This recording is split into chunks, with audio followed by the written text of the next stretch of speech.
আপনার কোন বস আছে তাকে ডাকেন, দেখি তার কত বড় ক্ষমতা। ওর কারণে আমার থানায় আসতে হইলো কেন? আমি থানায় আসি না, থানা আমার বাসায় যায়। মন্ত্রীর সঙ্গে মিটিং, সেটা ক্যান্সেল করে আসতে হইলো আবার। কোনো কথাই শুনলো না, আমরা থানা নিয়ে পরিচয় দাস নাই? দিছি। কোনো মন্ত্রী টাইম নেই। সায়েম ফ্যাম চিনি না। সাইম কি? হ্যাঁ চিনেন আপনি। কনগ্রাচুলেশন, বিশাল ক্ষমতাশালী জায়গায় তুই চলে আসছস। আমার অফিসে এসে আমার সাথে কথা না বলে আপনি ওদের সাথে কথা বলতেছেন, কে আপনি? আপনি আমার গাড়ি আটকাইছেন, আমার ড্রাইভারকে আটকাইছেন, কারণ আপনি আমাকে চেনেন না। ফাহিম চৌধুরী, সিআইপি, আপনাদের থেকে অনেক বড় বড় হেড বড় অফিসারদেরকে স্যার বাম পকেটে নিয়ে ঘোরেন। মন্ত্রী সুলতান মাহমুদ, আমার চাচা। মন্ত্রী ফিরোজ আলম, ফুপা। আপনাদের আইজি টিআইজি সবাই স্যারকে সমীহ করে চলে। আপনি স্যারকে থানায় আসতে বাধ্য করছেন। তাই কথা বলো না, বেশি কথা বলো তুমি। প্রত্যেকটা সেকেন্ডের দাম আছে, সামান্য একটা গাড়ির জন্য এত সময় তো আমি দিতে পারবো না। মন্ত্রী কল করেছে। আগেরটা আগে, ভূমিমন্ত্রী টাইম নেই।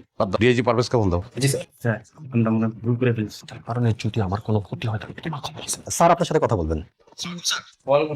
সরি, আপনাকে ফোন করতে বাধ্য হলাম। আমি চাই একজন ওসি সাসপেন্ড হোক।